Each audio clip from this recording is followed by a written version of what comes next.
ও আল্লাহ জাহান্নামের মধ্যে কয়দিন থাকবো? আমরা তো কথার কথাই বইলা ফেলি, কবরের মধ্যে প্রশ্ন করবে তিনটা, মান রব্বুকা ওয়া মান দীনুকা ওয়া মান নাবিয়ুকা। না না বাবা, এ হারামখোর নাফরমানগুলা কবরে গেলে কোনো সওয়ালের জবাব নাই, কবর থেকে ডাইরেক্ট ফিডা শুরু। বলে হুজুর কেমনে ফিডা? আল্লাহ তাআলা সর্বনিম্ন 3000 বছর এই বান্দাদেরকে জাহান্নামের আগুনে জ্বালাইবো। জাহান্নামের আগুনে এমনি জ্বালাইতো না, জাহান্নামের আগুনের রং হবে তিনটা, একটা লাল, একটা সাদা, একটা কালা। লাল রঙের আগুনে 1000 বছর জ্বালায়া, সাদা রঙের আগুনে 1000 বছর জ্বালায়া, কালা রঙের আগুনে 1000 বছর জ্বালায়া বান্দার তাকাসুর নামক একটা জায়গাতে দাঁড় করাইব।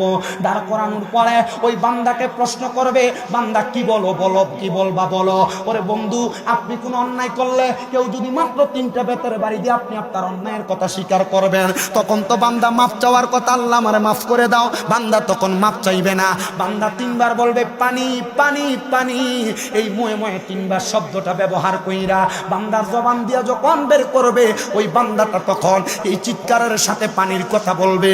আমার নবী যখন এই কথা বলে, নবীজির মসজিদে নববীর মধ্যে এবং আমার নবীজির 70 মতান্তরে 72 জন আহলে সুফফার সদস্যরা বসে আছেন। আমার নবীজি এই কথা বলতেছেন, সাহাবায়ে কেরাম চোখের পানিগুলা ছেড়ে দিয়ে কান্দে, ইয়া রাসূলুল্লাহ এমন কঠিন মুহূর্তে কি ওই ব্যক্তিকে পানি দেওয়া হবে না? আমার নবী কয়, হ্যাঁ পানি দেওয়া হবে। ও বাবা, দুনিয়ার মিনারেল ওয়াটারের মতো পানি না, ওই জাহান্নামের মধ্যে যেই পানিটা দেওয়া হবে, ওই পানির হাদিসের ভাষায় কয় তিনাতুল খাবাল। ওই তিনাতুল খাবাল কেমনে দিব জানো? একটা গরম লোহার পাত্রকে, একটা মগেরে লোহার আগুনের কয়লা যেমন লাল প্রজ্বলিত থাকে, একটা লোহার পাত্রে এমন প্রজ্বলিত কইরা অন্যান্য জাহান্নামীদের রক্ত আর পুজে বোতলের মধ্যে, এই পানির পাত্রের মধ্যে করে বান্দাকে দেওয়া হবে। নবীজি তারা কি এই পানিটা পান করবে? বলে হ্যাঁ পান করবে। নবী গো, তারা কেমনে পান করবে? রক্তপুষ তো মানুষ খাইতে পারে না, মানুষ এই রক্তপুষগুলা কেমনে মুখের মধ্যে দিবে? বলে হ্যাঁ, যখন নাকের মধ্যে তৈরা তারা রক্তপুষগুলা তাদের মুখের মধ্যে ঢাইলা দিবে, তাদের জিহ্বাটা গইলা, পেটের নাড়ি বুড়ি গুড়া গইলা তাদের বাথরুমের পায়খানা রাস্তা দিয়ে বের হয়ে যাবে।